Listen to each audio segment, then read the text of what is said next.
Magandang hapon mga ka-happy hour. Narito ang mga balita para sa MBC TV Network News Update 5 PM edition.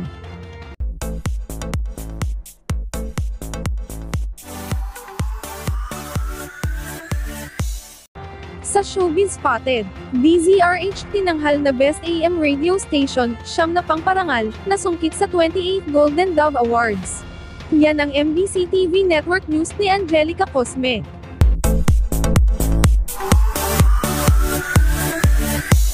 Humakot ng 10 parangal sa 28 Golden Dove Awards ng kapisanan ng mga broadcaster ng Pilipinas, ang DZRH kabilang na ang titulong Best AM Radio Station. DZRH #1, una sa Pilipinas! Una sa Pilipinas! Swak sa nalalapit na ika-86 na anibersaryo ng kauna-unahang himpilan ng radyo sa Pilipinas, muli na namang kinilala ang husay ng mga tagapaghatid ng balita at programang Talagang Tatak RH. Kagabi nasungkit ng DZRH ang titulong Best Science and Technology Program para sa Radyo Henyo. Best Radio PSA naman ang Love You Nak El Nino Series. Ang Juan Tamban by Marilu Jacob nanalong Best Drama Program. Best Culture and Arts Program naman ang Tula at Awit para kay Dr. Jose Rizal.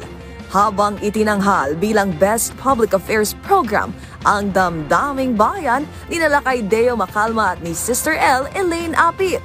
Masaya kami at ang pagsisikap na bigyan ng parangal at lalo na pagbubutihin ang aming programa ng Damdaming Bayan para makapagbigay ng magandang impormasyon, aral sa ating mga listeners. And of course, magta-thank you din tayo lakay sa lahat ng mga viewers at listeners na walang sawang sumusuporta sa atin sa Damdaming Bayan, sa DZRH. At dahil nga dito, lalo kaming na-inspired ni lakay na lalong mas magbigay ng magandang serbisyo sa ating mga kababayan. Kaya maraming salamat. Samantala, 4 na batikang mamamahayag din ng DZRH ang nag-uwi ng gintong kalapati.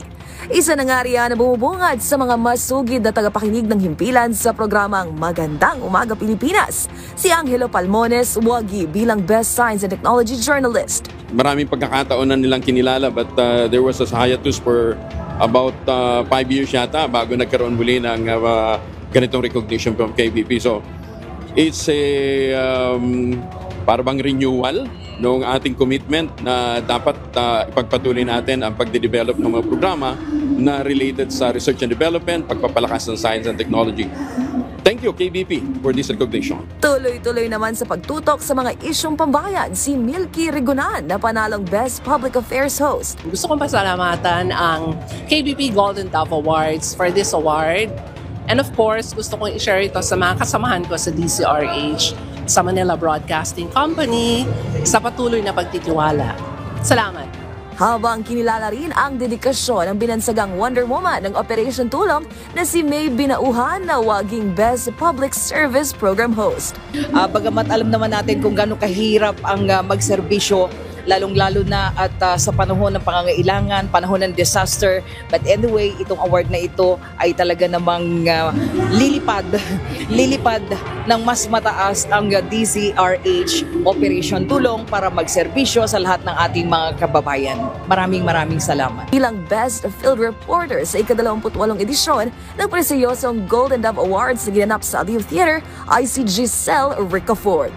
Kahit minsan hindi sumagi sa isip ko na yung ganito na gintong kalapate, dadapo sa akin. Alam natin na maraming nauna sa industriya, nandiyan yung mga Antigona sa industriya, hindi ba?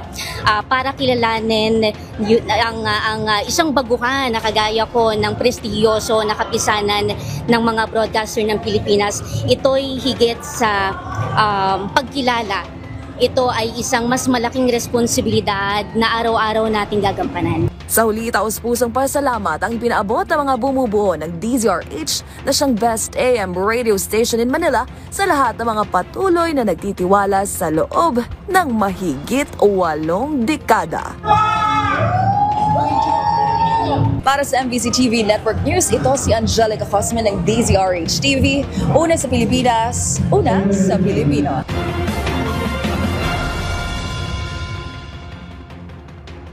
Sa MBC TV Weather Update, Typhoon Danas dating bising, posible muling pumasok sa PAR mamayang gabi.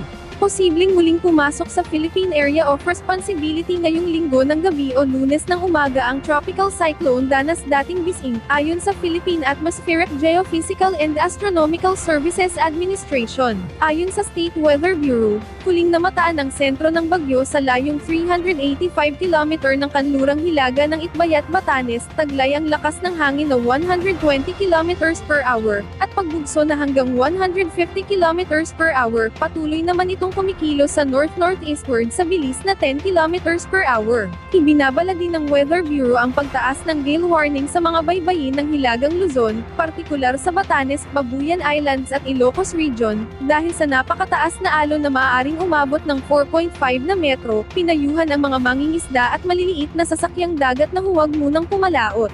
Samantala, batay sa datos ng Office of Civil Defense, umabot na sa 13,600 na individual mula sa Ilocos Region, Cordillera Administrative Region at Cagayan Valley ang apektado ng bagyo, habang walang naitalang nasawi, at patuloy ang ginagawang clearing operation sa ilang impassable na kalsada.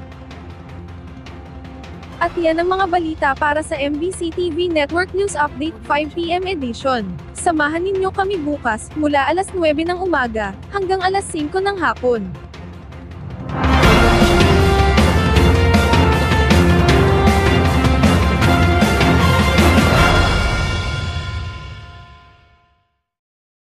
Mga ka-happy hour, kung gusto mong manood ang mga balita sa MBC TV Network News Update, mag-subscribe sa aming YouTube channel, i-like ang aming Facebook page, at i-follow sa aming TikTok account.